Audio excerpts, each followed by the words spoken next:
What is up, YouTube? Welcome back to the channel. I am C, and this is my tech shed. Alright, so we're back with the series. We're on Xbox number 4. This one, as you can see, is no power. So we're going to go through kind of a diagnostic checklist as best as I can. I think I have to kind of give the disclaimer. It's in my bio, but just to make it clear, I am learning when it comes to this repair journey of mine. I have very limited skills, little to none. I know how to solder stuff, and that's just about it. When it comes to kind of diagnosing faults, blown fuses, faulty components, that is still kind of just where we're trying to pick up more knowledge. So just a little disclaimer on that. We're learning. So with that being said, I think we're going to go ahead and just do the teardown process. Actually, let's go ahead. Let's show you guys what we're working with. So from my knowledge, when we're plugging these consoles in, the fan, let me get the HDMI cord. When we're plugging in these consoles, only the fan will kick on. At least move. So none there. And then we're pressing the power button. Nothing there. So with the best of my knowledge, I'm gonna go ahead and just assume power supply, right? That's just my plan of attack. So I think we're gonna disassemble this. I'm gonna get down to the power supply, and we'll get the multimeter out and see if we're drawing power. So let's get started.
So I have another power supply here that is confirmed working.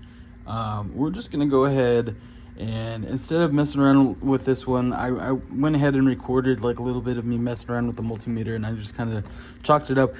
I don't know what I'm doing. So I know this one works. I'm gonna pop it on the board. If it works, confirms this is the bad power supply. If it doesn't power on, same issue, then we can at least rule out power supply and continue with our diagnostic on the board. So, bad one, I'm gonna go ahead and put a little dot just so I don't get them confused. I'm gonna set it aside. I was debating on if I even wanted to, if I wanted to mess with the other power supply, and I ended up doing it, and then I just realized that, yeah, no clue. Look at this. Gross, gross, gross, gross, gross, gross, gross, gross.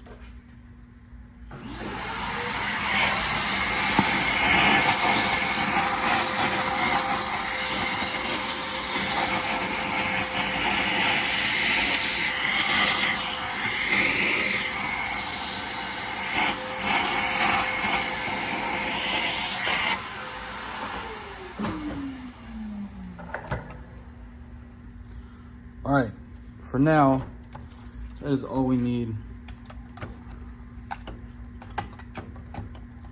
Now I'm gonna pretty much put this almost all the way back together, just so I can feel comfortable. I don't want to take out the motherboard for the power button and do it that way. So we will take the long way.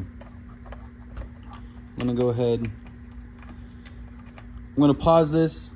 We're gonna go ahead and put this in, and we're gonna test it. All right, we are back. Everything is, for the most part, partially assembled, just enough so we can see if this powers on. We're gonna carefully lay it on its side, plug it in. I'm gonna turn the TV on. Plug in the HDMI, because who knows? Let's be careful when we plug it in. Okay. With the new power supply, I wouldn't say new, just from a different console. In 3, 2, 1, if I can press the button. Oh, yeah. Okay. No signal. Okay, well that's awesome. That's perfect. Well, from the looks like it, the power supply was obviously bad. So we have to source a power supply. Maybe we can try to dig in here and figure out how to salvage that power supply. But I think that's a little above my head right now. But problem solved. It was the power supply. No power means bad power supply. Well, I'm glad we figured that out. We're gonna have to do some research, figure out how much these power supplies generally cost. And then upon looking at this one, I'm not sure. I mean, it was obviously covered in bugs, but there was like, I don't know if you can tell, it's kind of shiny. It looks like liquid was in there, so I don't know. I think off camera, I might take it apart and do some research. But mission successful, we figured it out. Let's power this down, just so we can get it reassembled correctly. Awesome. Well, I feel like that was more accomplishing than the last couple of videos, where it's been kind of up in the air. And when it comes to like overheating issues, I don't know if that's necessarily a problem that's like, you know, super brain demanding. You know, just throw some thermal compound. Anyways, this guy confirmed. We're gonna go ahead and put it back together, put all the parts. Look at that organization, very important. We're gonna deep clean this. While it's apart, we're gonna go ahead and slather on some more thermal compound and put it back together, and continue with the last two. If you can see over there in the corner. Oh, We have one that says defective, does not turn on, and another one that says will not update. So let's go ahead and put this back together. Actually, you know what? This video might be getting too long. We solved the problem. You guys saw me take it apart. You guys have seen me put thermal paste on them before, so you've already seen it. I'm gonna go ahead and chop the video here. I hope you enjoyed the content. I'm glad we figured out the problem and we were able to come up with a solution. I know I could have probably dug a little further and hopefully figured that out, but like I said, I'll spend that on my own time. So if you liked the video, please go ahead and drop a like, leave a comment. What was your most favorite part? That's corny. Just go ahead and drop a comment. If you're watching this video, just say hey. It really boosts the engagement, and it means a lot to me when you guys interact in the comments. It makes me feel wonderful. So we're trying to build a nice community here. Hopefully you guys can learn something from me. I'm really hoping I can learn a lot from you guys. But nonetheless, I am C. This is C's Tech Shed. I hope you have a wonderful night, and I'll see you in the next video. Peace.